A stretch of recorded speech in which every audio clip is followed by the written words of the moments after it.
امریکہ، اسرائیل اور ایران جنگ نے مختلف سیکٹرز کو $670 ارب کا نقصان پہنچا ڈالا۔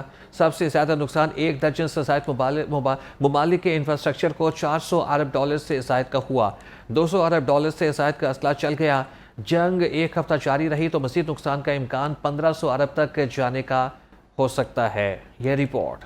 امریکہ، اسرائیل اور ایران جنگ نے مختلف سیکٹرز کو $670 ارب کا نقصان پہنچا ڈالا۔ سب سے زیادہ نقصان 1 درجن سے زائد ممالک کے انفراسٹرکچر کو $400 ارب سے زائد کا ہوا۔ $200 ارب سے زائد کا اسلحہ چل گیا۔ جنگ مزید ایک ہفتہ جاری رہی تو مزید نقصان کا امکان 1500 ارب تک پہنچ سکتا ہے۔ مالی نقصان کے علاوہ سینکڑوں قیمتی جانیں بھی گئیں، جن میں ایران کے سپریم لیڈر امام آیت اللہ خامنئی اور ان کی قیادت سمیت فوجی قیادت بھی شامل ہے۔ ذرائع کے مطابق امریکہ، اسرائیل اور ایران کی جانب سے چلائے جانے والے اسلحے کا تخمینہ $200 ارب سے زائد کا بتایا جاتا ہے۔ کویت میں امریکہ کے 3 جہازوں کے تباہ ہونے سے $84 ارب کا نقصان ہوا۔ ایئر بیسز سمیت دیگر انفراسٹرکچر کو $50 ارب کا نقصان پہنچ چکا ہے۔ کویت کی ایئر بیسز سمیت دیگر نقصانات بھی $52 ارب کے قریب بتائے جاتے ہیں۔ سعودی عرب میں ایئر بیسز سمیت تیل کے ایک اہم کمپنی کی ریفائنری میں لگنے والی آگ سے $100 ارب کے قریب نقصان کا امکان ہے۔ قطر اور دیگر ممالک کی ایئر بیسز اور انفراسٹرکچر کو $54 ارب